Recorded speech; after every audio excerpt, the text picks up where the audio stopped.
Hi guys, welcome to the first video in our Python introduction series. This is a really short video where I'm going to show you how to download and install Python, which is the programming language you're going to be using, and also how to download and install PyCharm, which is the integrated development environment, the IDE, which you're going to be using. Now I'm using my Windows computer for this, but the process is basically identical on a Mac. Okay, so the first thing we need to do is to go to python.org.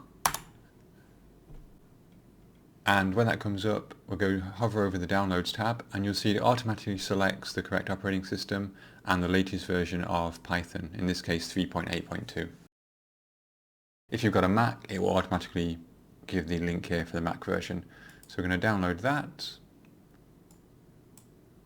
And while waiting for that to download, we are going to make a new tab, and we're going to search for PyCharm.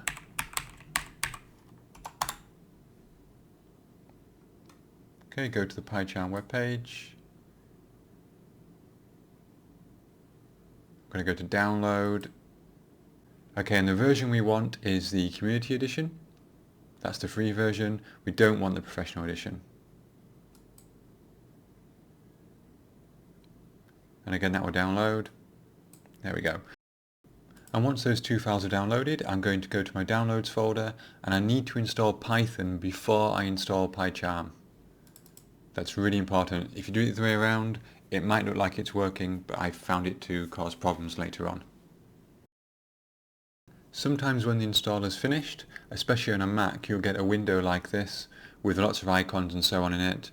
You do not need to click any of these, you do not need to use any of these. You can just ignore them and go back to your downloads folder. Okay, so once Python is installed, I want to install PyCharm.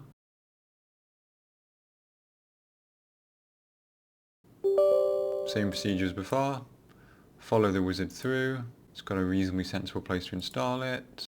I'm going to create an association here with .py files so that when I open them, they'll open in PyCharm.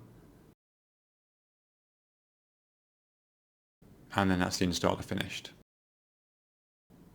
And now Python and PyCharm are installed, I need to run PyCharm. Remember, I'm not running Python here, I'm running PyCharm. The first time you run PyCharm, you get a few policies that you need to accept and so on.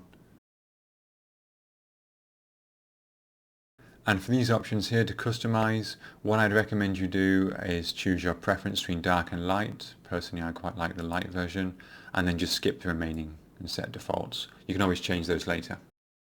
Okay, so once PyCharm is started up, I want to create a quick project just to make sure everything's working. So I'm going to go and I'm going to call my project test. I'm going to leave everything else alone and create the project. Usually on the first creation of a project it takes a while. I'm going to turn off tooltips. Okay, so I've made my project, but I can't type anything yet. I need to make a new Python file now. So I'm going to go File, New, and I need to choose a new Python file. Not a Python package, not a HTML file, not anything else, Python file.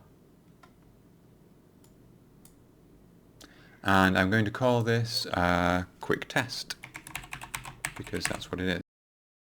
Okay, and I've got a blank page here, and just to make sure everything's working, I'm going to type a simple Python command, print, bracket, quotes, hello. And to make sure this program can run, I'm going to go up to the top, to the run menu, and I'm going to go run. Okay, when I do that, it asks me which program I want to run. I've only got one program, it's quick test. Click on that, and then down at the bottom of the screen, you will see the results of your program running. It's printed hello. Great, everything's working, that's all for now.